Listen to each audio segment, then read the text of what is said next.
Nagsimula ako, of course, sa mga barangay. And meron dong nagki-clinic na part of the coaching staff of the San Beda team. Nakita ko and pinag-tryout ako. And nung nakuha ko, saka ko lang nalaman na NCAA pala yung lalaroan ko. At the age of 13, naglaro na ako sa NCAA Junior. So, yun, doon nagsimula lahat. Kaya malaking impact sa akin ng NCAA. Ang natatandaan ko lang is yung unang pasok ko sa Coliseum na sobrang ingay.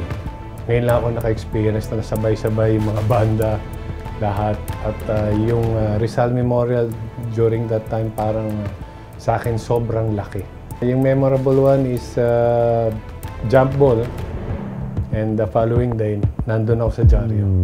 At nakatabi pa yun hanggang ngayon.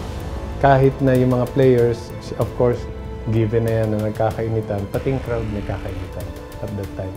Pero kung titingnan naman natin yung support ng every school dun sa kanilang team, grabe. So, even the elimination round, makikita mo na puno lagi. During our high school year sa NCAA, makukumpara mo na sa collegiate team na ando na yun, doon na nagsisimula. Makikita mo na parang mga mama kung gumalaw. So, kumbaga, it's an introduction. Magandang intro para sa amin.